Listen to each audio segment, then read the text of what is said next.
મસ્ત મજાની ગુંદરની પેન. તો એ આપણે એકદમ ટેસ્ટી છે, હેલ્ધી છે અને આપણા શરીરના કોઈ પણ દુખાવો હોય તો એને માટેનો આ અક્ષીર ઇલાજ છે અને એકદમ ઓછી સામગ્રીમાં અને ઝડપથી બની જાય છે. તો બનાવવાની શરૂઆત કરીએ આપણે. પહેલા આપણે સૌપ્રથમ ગેસ ચાલુ કરીશું. એમાં મેં 1 ટેબલસ્પૂન જેટલું ઘી,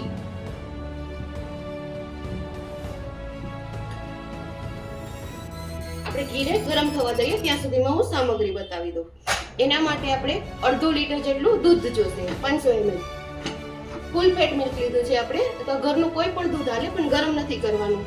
એમાં આપણે ડ્રાયફ્રૂટ પાવડર લીધો છે 100 ગ્રામ, જે આપણી ચોઈસ પ્રમાણે આપણે લેવાનો છે. એમાં કાજુ, બદામ, પિસ્તા, અખરોટ ને મિક્સ કરીને બધું લીધું છે. અને આપણે એમાં એકદમ હેલ્ધી અને ટેસ્ટી બનાવવા માટે ખડી સાકર લીધી છે. એમાં મેં થોડીક ઇલાયચી અને જાયફળ નાખી દીધા હતા, એટલે ઇલાયચી વધારે નાખી છે. તો એ એકદમ ટેસ્ટી અને હેલ્ધી છે, એટલે આપણે વાંધો ના આવે. સૂંઠનો પાવડર છે, એ મેં 2 ચમચી જેટલો લીધો છે.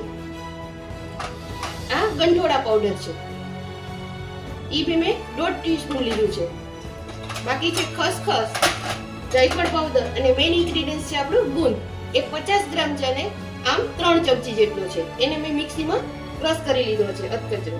અને આ કોપરાનું છીણ છે, જે આપણે ખમણીને લઈએ છીએ, જાડું ખમણ આવે છે એ. તો એ મેં લીધું છે.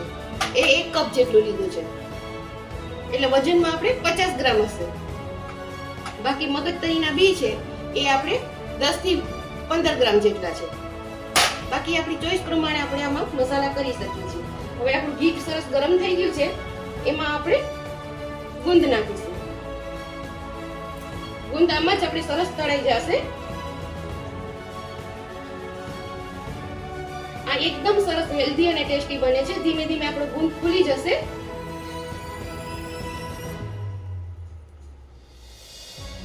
ઘણા આમાં કાચો ગુંદ પણ નાખે છે, પણ આ તમે જોઈ શકો છો, જો આપણો ગુંદ ફૂલી રહ્યો છે સરસ. આ રીતે આપણે ગુંદ ફોલાવવાનો છે. અત્યારે એક સાથે આમ જામી જશે, પણ દૂધમાં નાખશું એટલે સરસ થઈ જશે.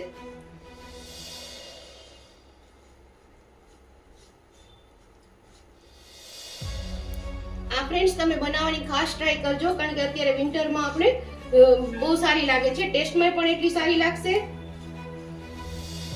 અને આપણે શરીરમાં બોડી પેઇન થતું હોય તો એના માટે તો આ અક્ષીર ઇલાજ છે, કારણ કે આમાં બહુ બધા જોતું નથી વસ્તુ, આપણે ઘરમાંથી જ બધી મળી જાય છે. આ તમે જોઈ શકો છો, ગુંદ સરસ ફૂલી ગયો છે આપણો.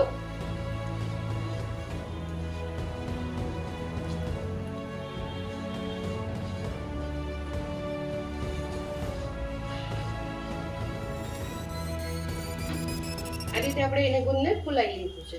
હવે એમાં આપણે ધીમે ધીમે દૂધ નાખીશું.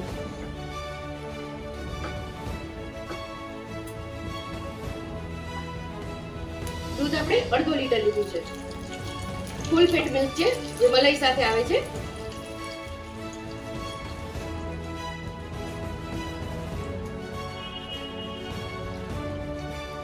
આ રીતે આપણે દૂધ મિક્સ કરી લેશું. બધી મલાઈ છે આપણે લઈ લઈએ.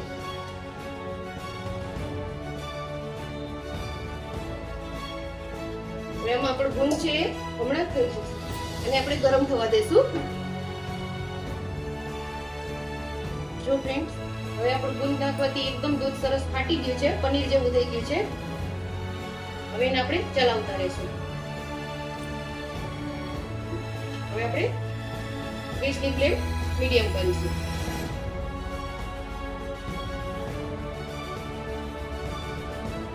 અને આને આપણે ચલાવવું પડશે.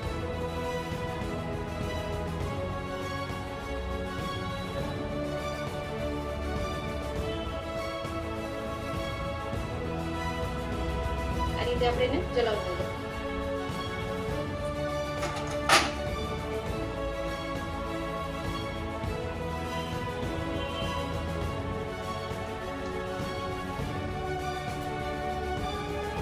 ગેસની ફ્લેમ આપણે લો ટુ મીડિયમ રાખશું. વચ્ચે એવું લાગશે આપણને તો આપણે વધારી દેશું. હવે આમાં થોડી થોડી આપણે સાકર નાખતા જશું, એક સાથે નથી નાખવાની.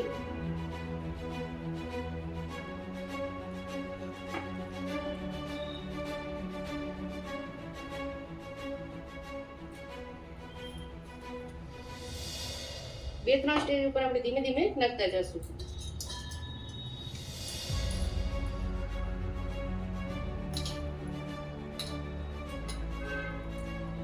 અને આને આપણે હલાવતા જશું એટલે ચાસણીના ફોર્મમાં આવી જશે.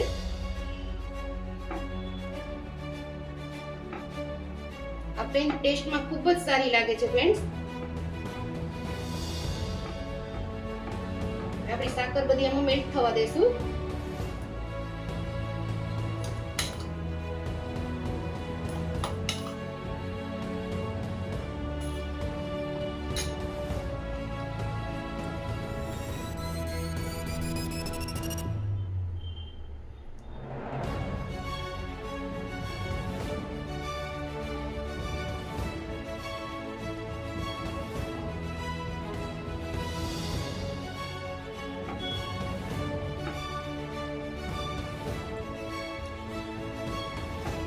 પેન બહુ જ સરસ બને છે.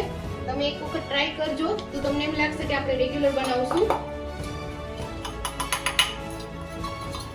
સાકર આપણે ટેસ્ટ પ્રમાણે ઓછી વધી કરી શકીએ. મેં આમાં 100 ગ્રામ જેટલી લીધી છે. આપણે એકદમ આ ચાસણી જેવું થઈ ગયું છે.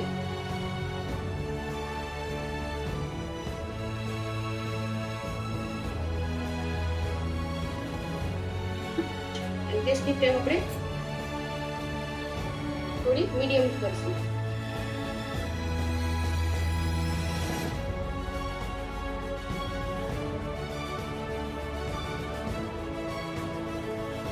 એમાં આપણે કોપરાનું છીણ,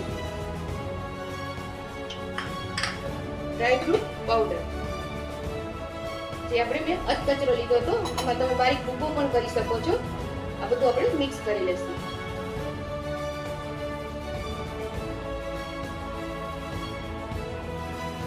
તમે જોવો છો પેલા કરતા કેટલું ઘટ થઈ ગયું છે.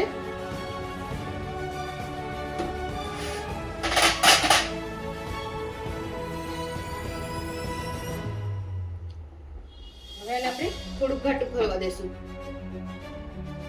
તો ફ્રેન્ડ્સ, આ એકદમ સરસ ઘટ થવા આવ્યું છે. એમાં આપણે નાખી દઈશું સૂંઠનો પાવડર.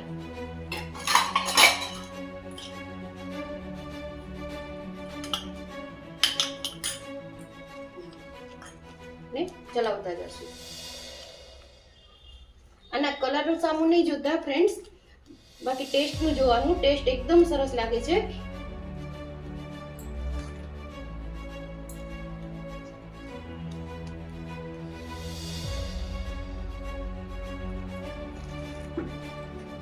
ગંઠોડા પાવડર તમારે વધારે તીખી જોઈતી હોય તો એ પ્રમાણે તમે સૂંઠ પાવડર નાખી શકો છો.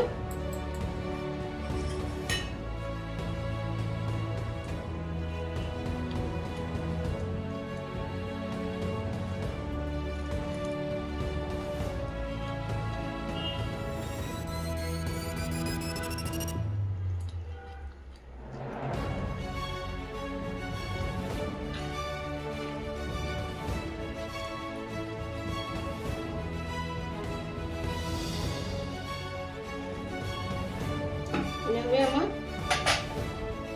મગજતરીના બી,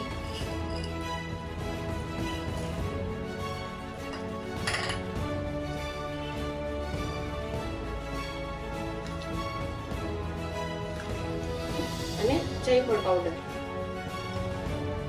ઇલાયચી આપણે સાકરમાં નાખી દીધી હતી એટલે. જો ફ્રેન્ડ્સ કેટલું સરસ ખાટી અને ટેસ્ટી થઈ ગયું છે.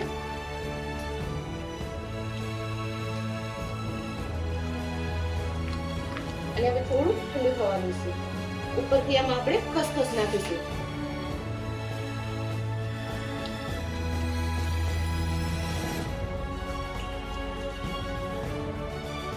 અને ફ્રેન્ડ્સ, મારા જે નવા લોકો છે જે વિડીયો જોવે છે પ્લીઝ સબસ્ક્રાઇબ કરો. અને તમે કોમેન્ટમાં મને કહો કે તમારે શું કઈ રેસીપી જોઈ છે. મારો થોડોક નેટવર્ક ઇસ્યુ ચાલી ગયો છે એટલે મારા વિડીયો રેગ્યુલર નથી આવી રહ્યા.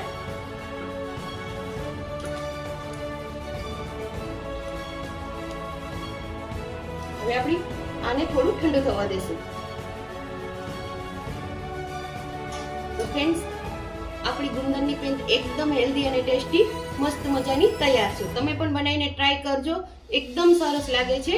આમાં મેં ઉપરથી ખસખસ અને કાજુ બદામ સ્પ્રિંકલ કર્યા છે. તો તમે પણ બનાવવાની ટ્રાય કરજો અને મારો વિડીયો વધુ ને વધુ શેર કરજો. જે લોકો નવા જુએ છે ખાસ કરીને મારો વિડીયો જોવે. તો જો તમને મારી રેસીપી પસંદ આવી તો મારી ચેનલને લાઈક કરો, શેર કરો અને સબસ્ક્રાઇબ કરો. બધાને જય શ્રી કૃષ્ણ.